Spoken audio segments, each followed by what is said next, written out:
Well, this story completely dominates the headlines around the world, certainly here in the UK. So let's now take a look at some of the front pages of today's newspapers. And we have with us in the studio our reporter, Louisa Pilbeam. So, Louisa, to start with, you've picked out the front page of the Times. And actually, it's to be said, most of the front pages have the same image, don't they? They do. Prince Charles is featuring on most of the... King Charles III. Oh, gosh. You know, it's still... We're having to get used to that, aren't we? Absolutely, absolutely. And that sort of sums up the sort of shock that the country is in. King Charles III is on the front of most of the newspapers today. And it's this image that is very private moment of his grief for his mother, in the one sense. But then he's in front of the mourners that were coming through in Edinburgh today. And so there's this incredible public moment. And I think that really is a very sad image. He was there with all the 4 children of the Queen. They were 3 of them, including the King, so the Princess Royal and the Earl of Wessex, they were very solemn, they looked down, and then the Duke of York, he closed his eyes. So it's a very poignant moment where he sort of, had all these people, looking at him, and he needed this private moment. So I thought that was very interesting. If we look inside the Times as well, there's a little bit more information, just page 10 there. The mourners, people who go, are facing this 35-hour wait. And that's for those who wish to show their respects in London while she's lying in state in London. That's right, yes. So we've had Edinburgh. The Queen will travel down, will be taken down to London, and then in Westminster Hall, which is part of the Parliament buildings, she will lie in state, and this is when the public have the chance to go and file past. And when I say file past, you're not actually allowed to stop for very long. It's a couple of seconds, as we saw in Edinburgh. And this queue, they're estimating that 350,000 people will come to Westminster Hall. It could be more. Well, many, many more are expected than that, actually. But their point, isn't it, in the article, is that actually they only anticipate that they'll be able to file 350,000 in the 4-day period that she's lying in state. Yeah, so that's the capacity of the hall. And then the point of this article is that there will be people who are disappointed. So the government are actually advising that they're saying that anybody can come to London. Of course, they must do what they want to do. But if there's a local event that they can go to, that is some of the official advice. And I think there's going to be more, according to the Times, that comes out on that from the government. OK.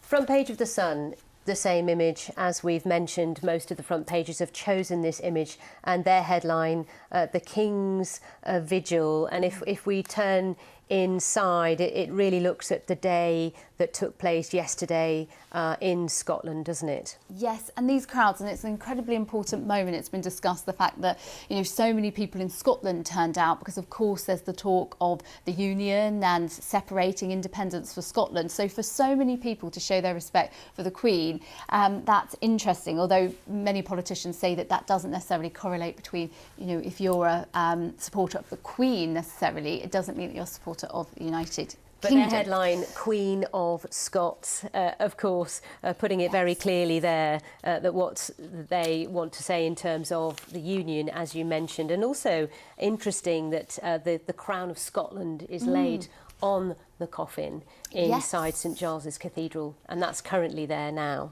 It is, and so many fascinating facts if you're into history. I mean, you say the Crown of Scotland was laid on the coffin, that not since 1543, when the body of James V was carried through the city of Edinburgh, has a royal cortege passed through its streets. Now, the Daily Telegraph is talking about a very British queue, back to the point that you made earlier, that's made in the Times, that it could take hours and hours and hours and hours of queuing before you're able to get into Westminster Hall and have your moment to pay your respects to the Queen. And it's got tips inside as to the do's and the don'ts. It has, yes. And then we were sort of looking at this image, weren't we? Because I believe this is from Sir Winston Churchill's funeral in 1965. But yeah, a very much more modern event, and comes with a modern event is elements of mobile phones, and obviously so many people take selfies, don't they, and pictures of events like this. They want to mark the moment, but selfies are actually banned. And I wonder how they're going to police that. well, actually, you mentioned that security say, well, according to the Telegraph, that if you start taking a selfie, you will be removed. So from the queue? From the queue, yeah. Goodness so me. it's really serious, yeah, because I think this is, obviously the dignity, they feel that it's not, appropriate to do moment. that. Yes. So it says, no teddies, no tents, your guide to visiting the late Queen lying in state. So if you are planning on making that journey and queuing for what could potentially be a very long time, that's perhaps the guide to have a look at this morning. Now move on to The Guardian. Yes. Interesting, this front page is not completely dominated by yesterday's events. Yes, yeah, that's why I think it's interesting, because of course there's so many other things that are going on, and depending on your opinion, some people say that, there are other things that we should be focusing on at the moment as well. And that's what The Guardian have chosen to do. They have a split front page whereby they are talking about the Prime Minister's under pressure to reveal details of the energy crisis plan. And that's, a few days ago, we heard, all about this, didn't we?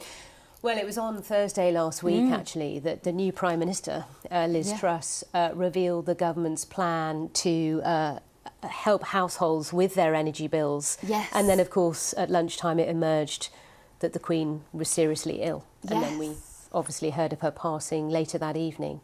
So everything's sort of been on hold since then in terms of the politics. And this is the point The Guardian is making, that people want to know more, actually, about how the government will rescue households and businesses. Yeah, but from this, they're saying that, the Prime Minister is under pressure, but realistically, for the next week, there isn't going to be any movement on that. Absolutely not until after the state funeral on Monday. The Daily Mail, again, the same image, silent vigil for a Queen and a mother, head bowed, it says, talking about the solemn duty on the part of King Charles III.